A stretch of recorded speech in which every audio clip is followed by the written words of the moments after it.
Hello, hello po. Good morning mga ka-DG once again at welcome to my YouTube channel. Kung bago ka pa lang sa aking channel ay sana ay mag-subscribe ka na rin, kabayan, at huwag mo kalimutang i-click ang all para ma-update kita sa lahat ng aking mga latest at mga updated na videos na gagawin ko, guys. So far, ang inyong ka-DG ay papasok mamaya sa aking trabaho. So ang i-share ko sa inyo ngayon, guys, ay ang nauukol sa ating paghahanap buhay. Ayan. Nakaka-relate po dito, guys, ang mga kasamahan po natin sa industriya ng paggawa. Maging ito man ay lokal o ito man po ay pang ibang bansa o yung OFW. Yan.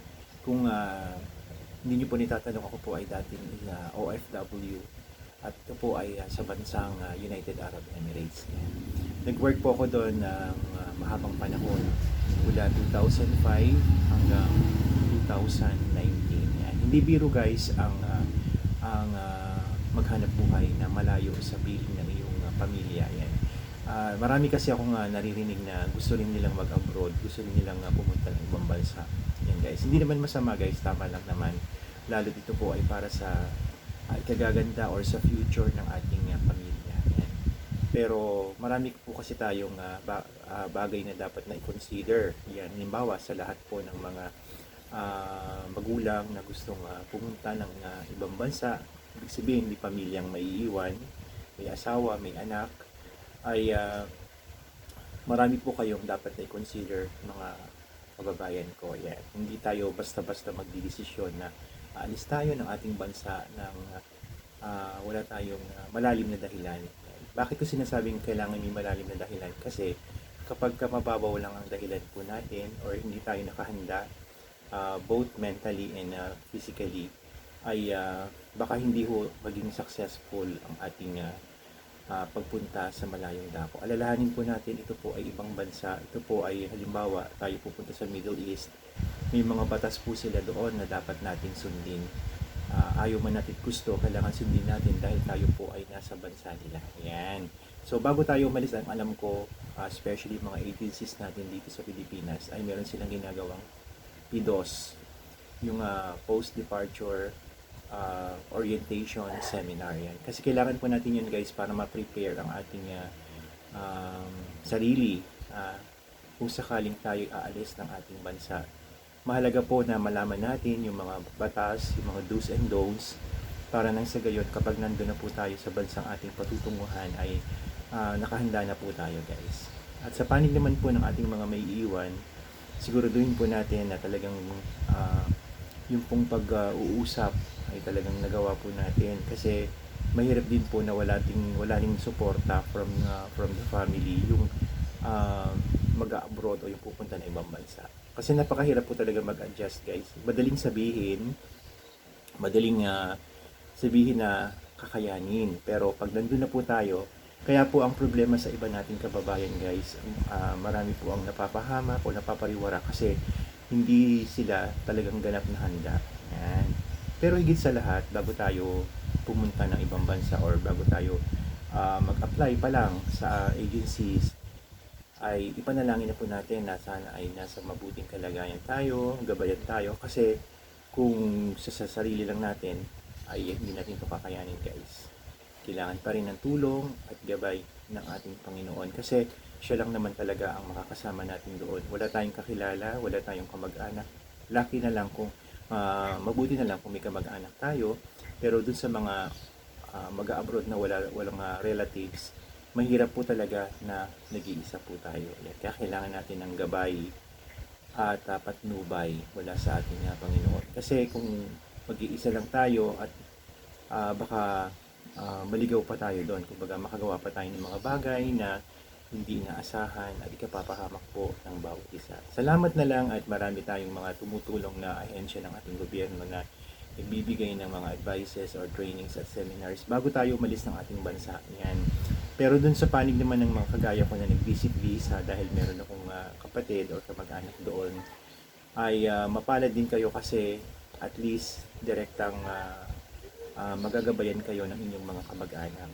Kasi kailangan talaga ay malaman natin ano ba itong pupuntahan nating lugar, ano ba ang mga bawal dito, ano ba yung mga hindi ko dapat gawin, at paano tayo makakapaghanap buhay ng maayos. Kaya kung wala rin lang kayong siguradong trabaho o pupuntahang ah, pagkatrabahuhan, ay tsakin natin na dun ba ay meron tayong assurance na makakapagtrabaho. Especially mga visit visa guys, kasi dumating din sa punto na talagang agawan, marami ang tumatagal na walang trabaho hanggang sa mag-exit na po sila. Before po kasi ay 3 buwan bago tayo mag-exit. Inabot ko na po guys yung 2 buwan lang. So after 2 months, kapag wala kayong employer, kailangan yung mag-exit. Ibig sabihin, lalabas kayo ng UAE, pupunta kayo ng isang lugar na kung saan mag-exit po kayo para tatakan ng inyong visa at renewal na ulit pagbalik nyo sa UAE kung doon man kayo pupunta. Ibig sabihin, talagang ganun ang kalakaran, mag-exit ka. Pero kung once na may company naman kayo guys, ay wala naman kayong dapat alalahanin sapagkat ang visa ninyo ay on process. At minsan nga guys, hindi na pinag-exit at binabayaran na lang ng kumpanya yung kung magkano ba ang dapat na ibayad sa exit. Yan. Maganda nga kung renewal na lang kayo pag company every 3 years. Renewal lang inyong visa, no need na kayong mag-exit. At maganda kasi kung meron talaga kayong trabahong sigurado na pupuntahan. Yan. At mahirap yung homesick, yan, di ba?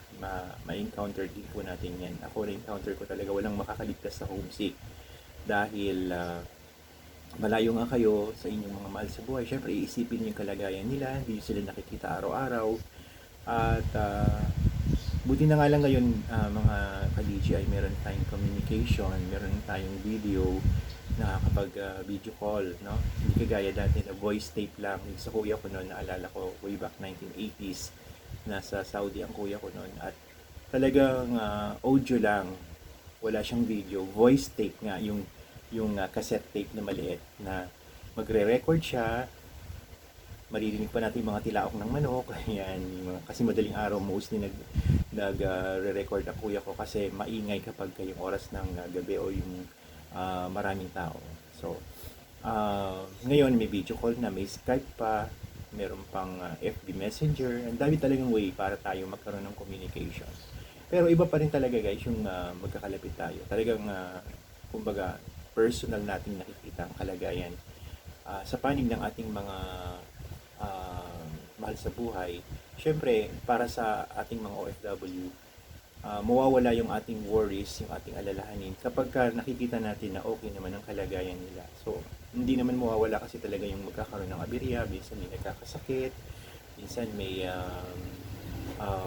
problemang di inaasahan. Pero yun po kasi ay nagpapabigat sa damdamin ng ating mga OFW. Kumbaga, malaking tulong kapag nababalitaan nila na mabuti ang kalagayan natin, maayos ang ating pamumuhay, at lalo silang tumatatag doon, lalo kaming nagiging panatag, sabi nga nila, kapag nagiging mas maayos yung mga nasa Pilipinas, yung nasa bansa. Yan, kaya avoid na po, nabigyan natin sila ng alalahanin kasi hindi po ito makakatulong sa ating mga OFW. At sa panig naman natin mga OFW, nga sabi ko, lagi kong sinasabi na kailangan ay malalim yung ating dahilan kaya tayo aalis ng ating bansa. Yun ay para sa future ng ating pamilya. Kung kayo naman po ay walang asawa, sa future ng inyong mga magulang, maaring sila ay meron kayong nagpaplano kayo na sila ay bilhan ng bahay, patayuan ng bahay. Yan. Marami kasing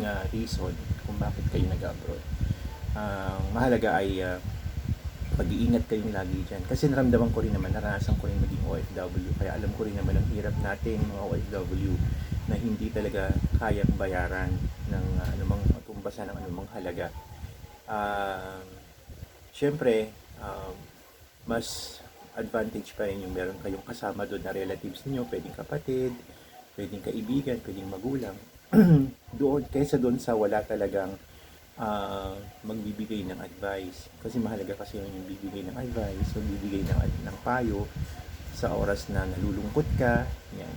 Instead na tayo ay bumaling sa anumang bagay na mas makakasira pa sa ating kinabukasan ay doon na lang tayo bumaging unang-una sa ating Panginoon. Doon tayo manalangin, tayo humingi ng tulong at gabay at lakas ng loob na tayo palakasin, at through our relatives na nandun din, yung advice po nila na direkta natin nare-receive, na naririnig, ay nakakatagal tayo hanggang sa matapos natin yung ating kontrata. Yan guys.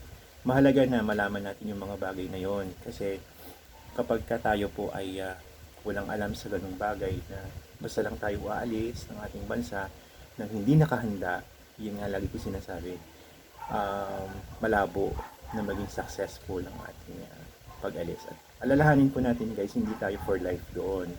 Uuwi tayo sa ating mga pamilya. Kaya ang advice ko rin sa ating mga OFW na baguhan lang na ngayon pa lang pupunta ng bansa.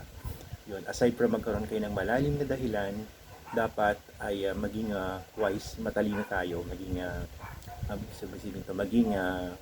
maayos yung ating pamumuhay doon. Huwag tayong bili ng kung ano-anong bagay na hindi naman mahalaga. Kumbaga, ipunin lang natin yung ating pinagpaguran, at in the future ay magagamit naman po natin. Hindi naman masama magpadala, or kung meron naman tayong kakayanan na bumili. Basta siguraduhin lang natin na meron ding maiiwan para sa sarili natin. Kasi mahirap din pag walang-wala kayo, pag walang-wala tayo, di ba? Yung bang sabi nga nila ibinigay mong lahat, pero ikaw ay paano ka na, di ba? Tsaka yun nga, yung future natin, kung meron kayong mga inuhulugang mga SSS, pag-ibig, yung mga for security reasons, na kapag uwi nyo dito, kapag nakauwi na kayo for good, ay mapapakinabangan natin, ay gawin po natin yon, kasi yun din po ay makakatulong para suporta sa ating pagbabalik dito sa Pilipinas. Kumbaga, kung kayo ay magpo for good na, meron kayong puhunan na gagamitin sa pag-uumpisa. Yan. Hindi kayo mukhang kaawawa, di ba? Kasi marami rin tayong kababayan talaga na bumalik ng bansa na walang-wala, na zero balance, tapos yung aabutan pa nila ay walang-wala rin, di ba? Kumbaga, maigi na lang kung kaya pa nating magtrabaho ulit, di ba? Kasi kumbaga may mga nagpo-for good na talaga na hindi na kaya na mag-work dahil nga may sakit na, meron na silang nararamdaman, di ba? O kaya sa edad nila, medyo may edad na. So, itong mga advice na to guys ng inyong ka-DG ay based na rin sa aking experiences doon sa bansa. So, marami talagang tukso, hindi mawawala. Dito nga marami, mas lalo naman doon guys. Although, takot silang gumawa yung mga tao doon dahil parang kumbaga nakikipamayan lang kumbaga nakikitira lang tayo doon. So, sa ayaw natin sa gusto ay susunod tayo sa kanilang mga patakaran. Pero kung wala ka namang ginagawang masama guys, at alam mo naman yung direksyon na tatahakin mo, well-guided ka naman, huwag kayong matakot, huwag kayong mangamba. Kasi, maaring ito yung way para tayo po ay makaipon para sa ating future. Especially yung may mga maliliit ang anak, di ba? Yung mga pinag-aaral. So, yun na lang kasi yung pinaka-immediate na, na resources natin. Bagamat mahirap, malayo sa sariling pamilya, ay sinisikap ng ating mga kababayan na maging may pagkaloob yung ating mga pangangailangan sa araw-araw. Kaya sa panig naman ng ating mga mahal sa buhay sa bansa ay yun nga, huwag natin silang bibigyan ng alalahanin, ng worries, na kasi ito pinakapagpapahina ng kanilang loob sa mga OFW. At sa panig naman ng ating OFW, keep on communicating, mag-communicate kayo sa inyong mga mahal sa buhay, kung wala man sa inyong mga magulang, sa mga kapatid, kung ano na ba ang nangyayari sa inyo dyan, update natin sila. Kasi malamang sila rin ay nag-aalala sa atin. Ganoon din, tayo rin ay nag-aalala sa ating mahal sa buhay. Update din nila tayo. Ganoon na yun. Kumbaga, two-way communication, regular communication, at higit sa lahat ay ipanalangin natin ang isa't isa na maging matatag, kahit magkalayo ay maging matatag, matibay, at higit sa lahat punong-puno ng pag-asa. Yan lang muna for now ang aking mai-advise guys. Kung kayo man ay kung gusto niyo bang pumunta ng ibang bansa, siguraduhin at tsakin na talagang meron ba kayong trabaho, legal ba ang pagpunta natin doon. Kasi doon pa lang sa umpisa, kapag sinimulan natin ng hindi na tama, ay huwag ka nang umasa na maitatama pa yung mga susunod. So mali na natin sinimulan, maging mali na yon. Pero kapag inumpisahan natin ng tama, ng nasa ayos at nasa lugar, ay walang dahilan para kayo ay mapahamak o hindi maging successful. Kaya support na lang each other, tulungan na lang tayo, tulungan natin sila at tayo namang mga nasa ibang bansa ay tulungan din natin sila. Yan, tulungan, give and take relationship. Yan. At sa ibabaw ng lahat ay mag-ipanalangin natin ang isa't isa. Yan. Yan lang muna ma-advise ko for now guys. Sana makatulong ang inyong kadiji. And always do the right thing, always keep on looking forward, and always stay with the standard. A blessed and safe Tuesday morning po sa ating lahat. God bless.